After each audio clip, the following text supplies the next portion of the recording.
Hello and welcome back to Dreamwalker Tarot. My name is Dawn and this is the December reading for Leo, Sun, Moon, Rising, Venus, and Mars. Please go ahead and like the video, subscribe to the channel, and hit the bell for post notifications.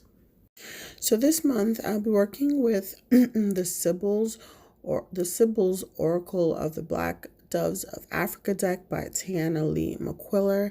This deck works a little bit differently than traditional oracle decks or traditional tarot decks in the way that it really takes a look at what is going on internally and focuses on that as opposed to what's externally happening to you, even though some of these things could be, kind of manifesting itself externally.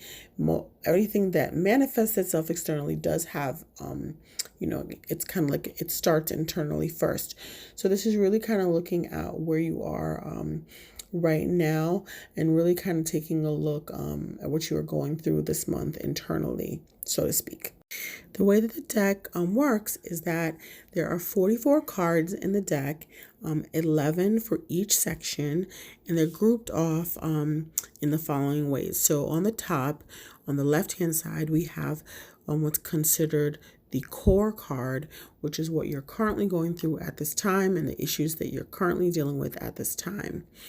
And then the card on the right is the projection card, which is basically the card that kind of explains what rationalizations or justifications you have for not being able to really look at the core issue honestly, or what's blocking you from seeing what the core issue actually is, right? And then the bottom two cards are what is considered the action card, and the blue action card is on the left, and that is the kind of like the internal thing, the internal work that has to happen, or what you need to do in terms of thinking about it, or kind of sitting with it first before you actually do the hot action card, which is the card on the right, and that is the actual action that needs to happen to kind of help you navigate your core issue as well as the projection that you're having. So let's get into it. So the cards that came out for you in terms of the core issue is transformation, and the projection is doubt, was the doubt card came out.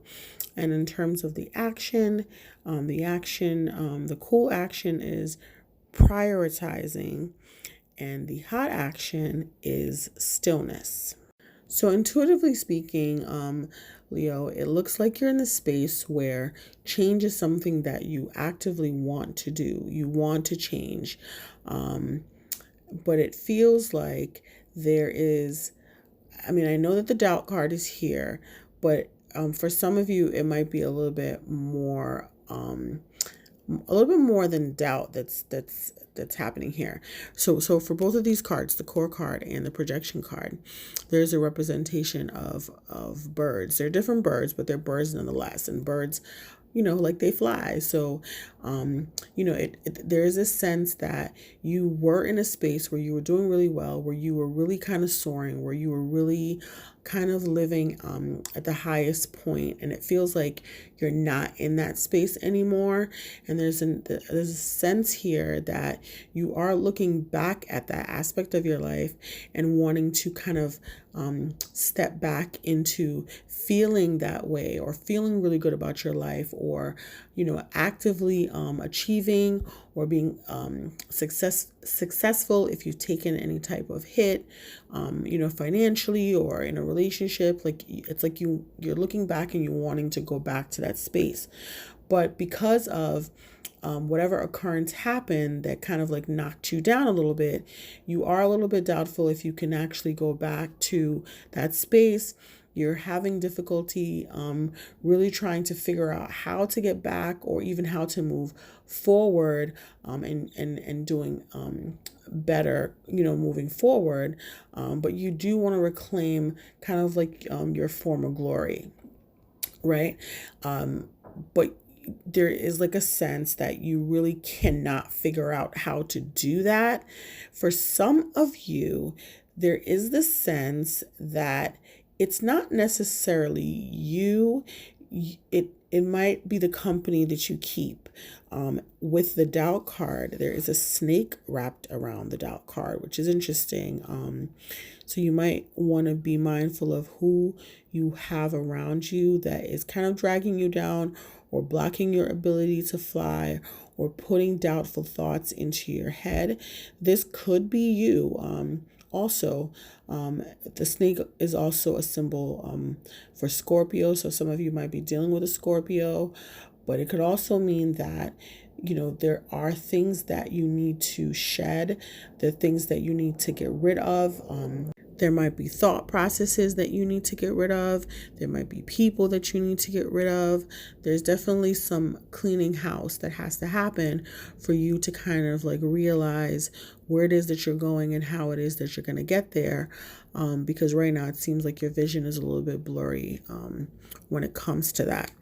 And so in order to kind of like move forward, the way that I'm looking at these cards is that you have to kind of figure out where it is that you want to go first. You have to figure out where it is that you want to go. You might want to remove yourself from negative influences that are in your life that are blocking your ability to see this new path that you want to go down. And so you just need to sit with yourself and really figure out what it is that you want, what's important, and what it is that you need to put your energy into, because it feels like your energy is kind of all over the place and not really focused on the goals that you have for yourself and how you can actually navigate what needs to be done in order to attain those things that you want for yourself. Interestingly enough, whenever I see stillness as the card for the action, it's like really counterintuitive to action, stillness. But when I pull the card, the song came out instantly. It was Lil Wayne's song, Real G's Move in Silence Like Lasagna. And so for some of you, most of you, I feel like you need to stop talking. You need to stop telling people what it is that you're going to do. There is a sense that some people are really tired of hearing you tell them what you're going to do when you don't do it. But there's also the sense that this snake that's in your life is kind of helping you sabotage your plans. When you share it with them, they actually, don't share your plans with anyone. If you have something that you want to do, you just do the work on your own. You kind of take the time to do it, put the work into it yourself. And when it's done, when it's finished, then you can present it. Because sometimes you might have people in your circle that aren't necessarily for you or aren't necessarily wanting the best for you. And it's like you're not really aware of the people that you have around you. And so that's just my interpretation and intuitively what I get off of these cards for you. I'm going to get the book and we're going to go through what the guidebook says about these particular cards. The tagline for this card is "Transformation is our only fate." The key symbol on this particular card is the swan, which represents flexibility and gracefulness. To others, the swan seems to be in great danger with its neck bent back like that, but the swan knows it is completely safe despite all appearances to the contrary. That is the attitude we must take to be victorious, as symbolized by the olive and the laurel leaves that are also on the card. Heka was the ancient Kemetan god of magic. The term magic is problematic because there was no distinction between religion and the supernatural. Every aspect of existence and daily life was perceived as a reflection of spirit. The concept of separating religion, magic, science, math, sex, art, cooking, dance, and so forth simply did not exist to the ancient Egyptians. Heka referred to the divine power of words to facilitate change. Today will never be exactly like yesterday, and tomorrow will never be exactly like today. That is a fact. The earth is spinning toward winter even as you crank the air conditioner to full blast in the middle of July. We know this, and that is why we don't run down the beach flailing our arms and shouting, "Run, winter's coming." You know that change is inevitable if you live where there is such a season. So the saying, "people fear change," is erroneous. People don't fear change in general, they fear unpredictable changes they will classify as negative. Who has ever heard of a lottery winner or a woman in love recently proposed to by her boyfriend say, "Oh God, no," and collapse in a sobbing heap? No one, because change itself is not the issue and never has been. What we are really disturbed by are situations that force us to transform our perception of a reality we are somehow comfortable with. A change that is perceived to be positive by our minds almost always validates or supports who we already are or will sustain how things have been. As long as our identity remains intact, we're usually okay. But when we are not sure how we fit anymore, or something we feel we need in our lives is suddenly no longer there, it can feel like the whole world is coming to an end. And people understand if you're down in the dumps about a breakup, a death in the family, or an unexpected loss of a job, but transformations are even harder to deal with when they are inexplicable or internal and are not considered that serious to others. The challenge has suddenly become 10 times worse because without external validation, we may feel embarrassed, betrayed, or even isolated. And in your case, Leo, you're doubtful. It is important to deal with the shock or pain of whatever has occurred or been realized in a secure environment, either alone or with someone else that you absolutely trust. It doesn't matter if the incident happened 30 minutes or 30 years ago. Sometimes you may get a message that requires a transformation today. Reflect, discuss, weep, cry, scream, or punch pillows if you want. The important thing is to give yourself that initial reaction time to express whatever you're feeling inside. If you have chosen not to go through this difficult time alone, it is extremely important that your support buddy not try to suppress your feelings or become unglued themselves so you will not have to end up comforting them. The more honest you are with yourself about how you're feeling, the easier it will be to identify what must be done to transform into a better version of yourself than into something worse. The unexpected circumstance you perceive to be negative cannot be permitted to permanently transform you into something you don't want to become. Keep in mind that you have a choice to be broken or refashioned by the circumstances of life. In this reading, you're being asked to stop and consider the following questions. How has this situation or circumstance altered your self-perception? Is someone else's transformation also forcing you to transform and or redefine yourself? And how can you make the situation work for you instead of against you? Are you aware that it is time to move on, but are fighting to hold on to an idea, situation, or person out of fear of losing a comfortable identity that you associate with it or them? What must you transform into to achieve that goal? And how hard are you trying to change? And so again, the transformation card is being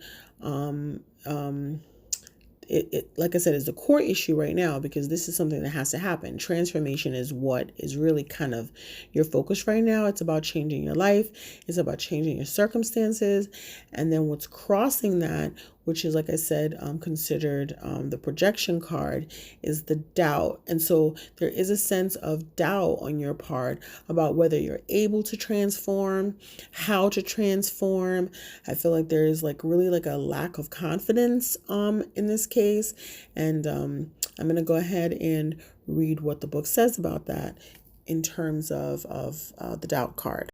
The doubt card has the tagline, "Kill the rooster still crowing at noon." And in this card is the hawk, which represents reason, and the snake represents intuition, which are often at odds with each other. The evil eye at the bottom is a warning to avoid becoming your own worst enemy or succumbing to paranoid beliefs that everyone is out to get you.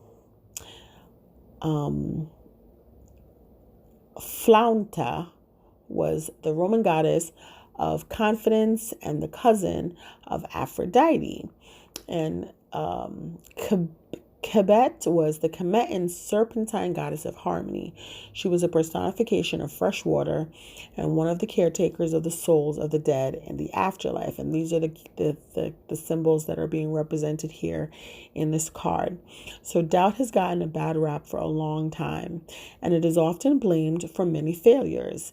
It is known as one of the main annihilators of dreams, but I think that is unfair. Doubt serves a very useful function in everyday life. If we never had doubts, we would blindly follow everything anyone ever said to us without question.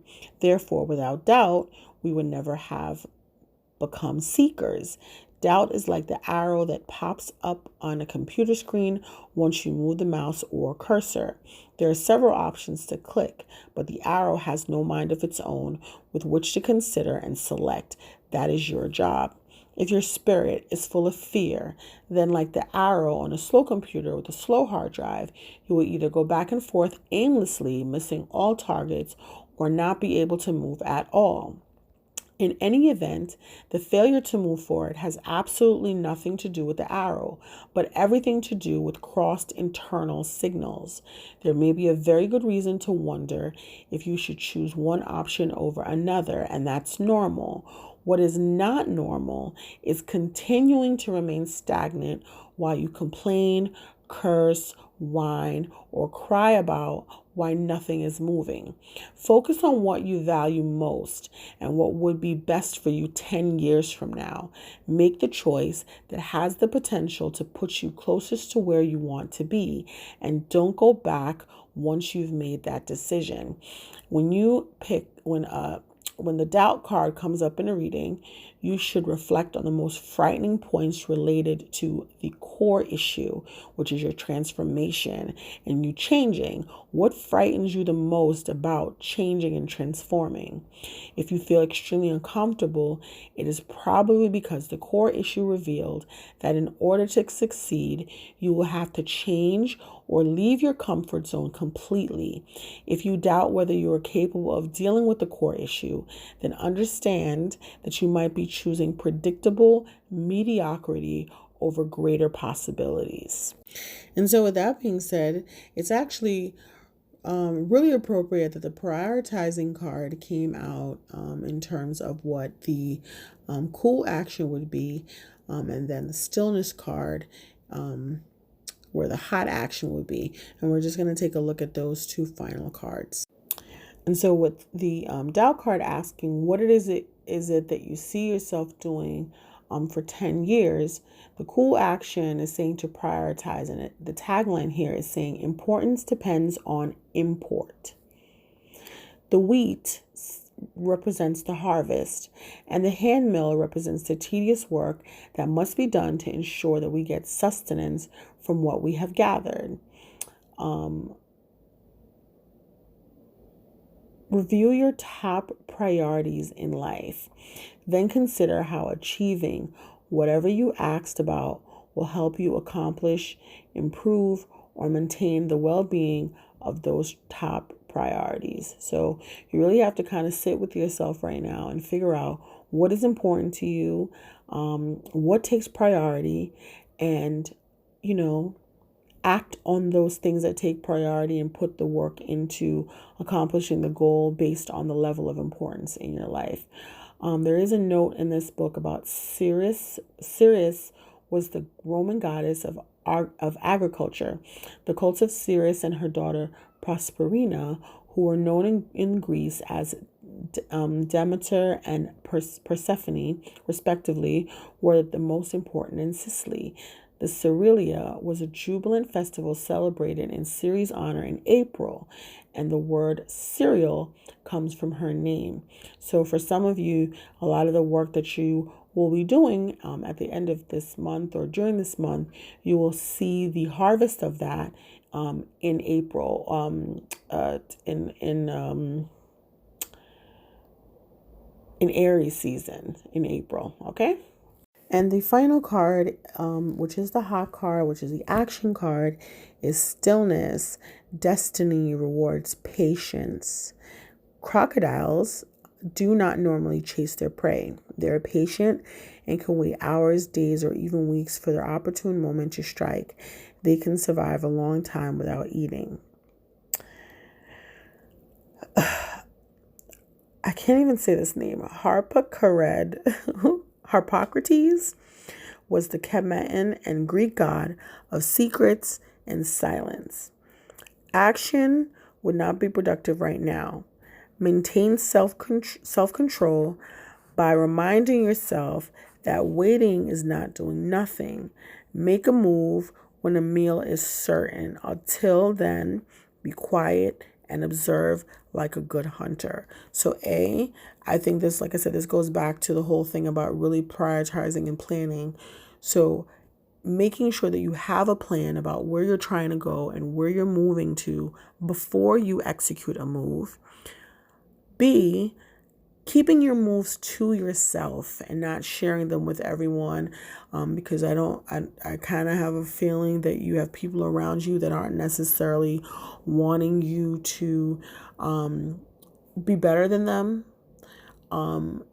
accomplish more than them, or they just don't have your best interest at heart. And so they might be derailing you from your plans. So keeping that to yourself. And like I said, being a G and moving in silence like lasagna, right? That's what we're going to do. And then also, you really kind of want to pay attention to who's around you. Pay attention to who's excited for you, and pay attention to who is supportive of your goals and your dreams, and those who are actually helping you to execute it. You know, these things reveal themselves over time. And yeah, I think that's really the end of the reading for you guys. But I hope that you took something away from it and that this reading was able to help you in some way. The mission of these cards, like I said, is not about external things. It's really about internal, working with the internal to receive the message, to reflect on it, to realize it, to accept what you've learned or gotten from the message, and also to implement the actions necessary for success. Thank you so much for listening. Please like the video and leave a comment and let me know how this is manifesting in your life. Share the video with someone who you think might benefit from the messages here. And of course, subscribe to the channel and hit the bell for post notifications. I will see you soon, Leo, and take care.